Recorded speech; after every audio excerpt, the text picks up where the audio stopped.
So this week we talked about the interactive technologies, and with my experiences, I haven't had any yet as a teacher, obviously, but as a student, we learned about the interactive technologies in junior high. We had a interactive whiteboard in one of my classrooms that my teacher used quite often. It was in a math class, so she had the interactive whiteboard, and she also had the interactive pad, so she would sit at her desk and write on the interactive pad, and then it would show up on the whiteboard, so we were able to see what she was doing.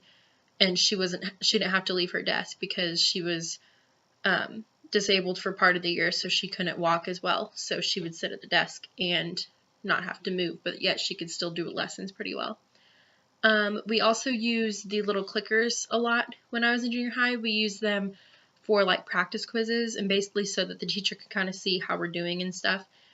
And we always really enjoyed doing those because it was fun to do something different and to practice what we knew to make sure we were on track with things.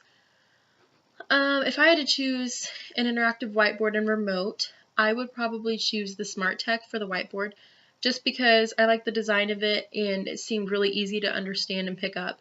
Plus, that was the one that was used in my school growing up, so it seemed the most familiar to me, and it also seems like the most popular one. And I feel like with things like that, you want to go with the one that's most known because they seem to be the best to choose from. And for the remote, I think I would use the iClicker just because, again, it was similar to the one that we used in school. And so I already know quite a bit about it and how it works and everything. And I also really like some of the features like the instant results and the charts that it creates for results and everything, as well as the gradebook thing where it like has how the students are doing on the questions, and it has their scores, so that if you did want to do one as a grade, it would be easy to just transfer the points over. If I could choose an interactive app to use in my future classroom, I would choose Kahoot. I liked it the most out of the ones that I read about. I just thought that it seemed really fun for kids with all the colors and shapes. It seemed really appealing. And it also is an easy way to look at progress. Again, it's just like with the clicker.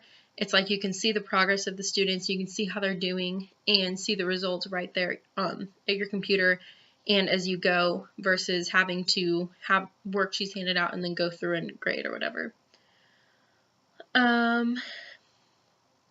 Thoughts after reading the article. I think that the information they had was really cool. Like, I liked how they went through and did the survey and looked at the scores compared to the clickers, compared to not using the clickers.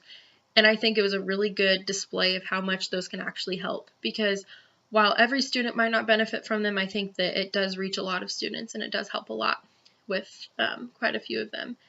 And I think it works really well with incorporating everyone in the classroom, and it gets everyone involved and want to be involved, because it's fun to sit there and kind of like in class when we made it a competition as to who could be the fastest and everything. I think that's really fun for kids to do anything competitive. And plus, of course, that encourages more participation and more interaction with classmates, and to where they get excited to know the information. I think that's important. And yeah, I think a lot of this stuff is really important to know about, and I think that the interactive technologies are something that can be very, very useful in a classroom.